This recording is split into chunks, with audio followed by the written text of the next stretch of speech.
Hey guys, so as you can see, I have 3 cards here. I just wanted to do a video.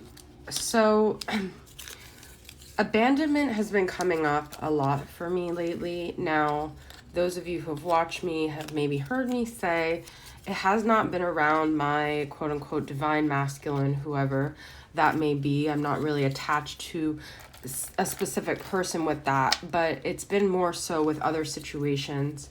And it's a big part of it's been a big part of my journey. And it's funny because as I guess, transmute a lot of my energy with my masculine, where a lot of it was focused on him for so long. And then I let go of him and really every romantic prospect from the past. I've really been facing this, and I pulled so what I did was the Five of Pentacles to me represents the abandonment card, and I looked on both sides of it to see what's going on. If you guys don't resonate with this specific feeling right now, then don't watch this video, okay? Because that's really what this is going to be about. I took the card on both sides of this when I looked for the abandonment card. And this is really interesting because this abandonment is like this guy or girl, and then this like digging a hole, and there's like another identity within this hole. And so what's so funny is that I actually started looking for it in another deck, and I have really bad trypophobia. I think that's how you pronounce it, and it's like really, really bad. Actually, Kendall Jenner has talked about having it, and the deck that I happened to find it in aggravated my trypophobia, and I'm somewhat aggravated looking at it with this still. It's clusterphobia. It's really disturbing for me, but I found that to be very ironic that the one card in the other deck really activated that for me. And what I've been thinking about lately is how we are, there was no coincidence to that. We are being forced to face our triggers. And I feel like the last couple weeks, it's been like on extreme, like forcing to face these things, because it's like finally going into the shadows, going into the darkness, going into the hole, and ripping ourselves out of that narrative. Really it's really time now to shift our narrative, to shift our how we operate, how we believe we can handle things, and to really take that one area, that one weakness. Within that weakness lies our freedom, okay?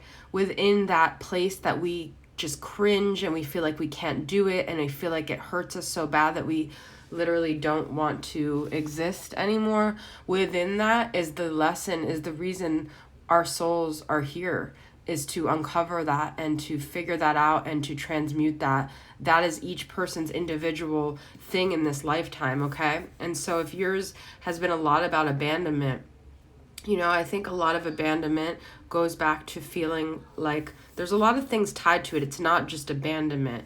It's feeling like you don't matter. It's feeling like you're left behind because in some way you're less significant. Your story is less significant than everyone else's story. You don't matter. You're defined by other people in your life, and if they leave, you lose your identity. It's us giving our power away. And this other thing I came up with when I was doing my DNRS round, which is like visualizations this morning, was actually kind of inventing my own technique of zapping. I'm calling it zapping. And it's basically like if you imagine this person or this scenario in your life and it feels so powerful, it's literally just taking the cord out like of a wall socket and zapping and taking all that energy you've been putting into that person, into that scenario, into that problem, and taking the power back. Because essentially, when we project our own wound onto a person, we're giving them a lot of power when really the power lies within us. Really, they're just an outer projection of a struggle that we're having. And so there's, for me, it hasn't really been love interests in the past couple years. It's been more so friendships and long-time friendships and just the imbalance of, as I've been sick and as I've been, in a certain situation where my life has felt sort of like a standstill, I've felt like most people have moved on in a way that I can't. And of course, my channel has actually grown in the last couple years and my spiritual path has grown, but in my physical, what I would define myself by, I've talked about this with you guys. So it's created a huge source of hitting that wound from my childhood where I always felt like everyone else's story was more of a story and I was just kind of living vicariously through everyone and I was just here for them. I was just defined by them. And so what I find very interesting is that having these two cards on the side of it is like basically exactly what I'm saying. Within our grief, within our pain, within our main struggle of pain and that thing, that person, that scenario that's just eating you alive, within that is your power as the divine feminine. Within that weak spot, you find your strength. Within that struggle, you find your mission. Within that lack, you find your abundance, okay? And so we can't have the dark without the light, and that's what it means, is you cannot find your true potential until you dive deep within that pain and you really take away from the power of any of the shadows. You see the shadow in the shadow. It's not really, we get to redefine our story. We get to redefine who we are. We get to realize that those things were never meant to stay. The pain, the lack, that story, what they were meant to do was help us become this amazing, powerful version of ourselves so we can be lights and guidance for other people, so we can reach our full potential, so we can learn the soul lesson, so we can overcome what we were meant to overcome in this lifetime in a beautiful, blossoming, powerful way as the Empress. If you're not a divine feminine watching, it's okay, but Empress represents, it's Libra, Taurus, it's beauty, making beauty from the ashes, it's creating something beautiful out of your pain, it's taking that part of you that feels heart-wrenching and that feels like something is against you and making it for you, okay? And using that to create like a mission. And so it's really kind of zapping the monsters under our bed and realizing we've always had the power, right? That quote from Wizard of Oz. So I just love that the Empress was on the side of this. And then the other side of it is Five of Cups, which is, looking back at the past. We can't keep defining ourselves by our past. We have to take what has happened to us and we have to use it to create, because this is a story. It didn't end there for a reason. We didn't die at those moments we thought we were going to die, because we were meant to move forward. We were meant to become out of that, okay?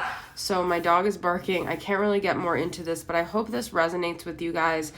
I just had a dream about a childhood friend the other night, and it was so painful, and it was about abandonment, and I was so emotionally charged in it, and it stuck with me the last couple of days. And I just want to tell you guys, and your masculines triggered that. Your masculines were a huge catalyst for that. For me, I think a lot of my wounds go back to more so my relationships with women growing up. And so my masculine doesn't even hold a candle to the pain that really it all originated from. So we've got to go back to the source. We've got to really get to the bottom of what we're feeling, and we've got to flip the script, okay? And that's what we're doing. That's what divine feminines are here to do, and we're here to show others that the script can be flipped, and we're not perpetual victims. We are not those little children that were hurt, that were felt so defined by another person's actions. We are rising above like the phoenix from the ashes, okay? All right, guys, I love you guys. Thanks for being here. This is the Holy Spectrum Tarot. Love this tarot. See you guys soon. Bye.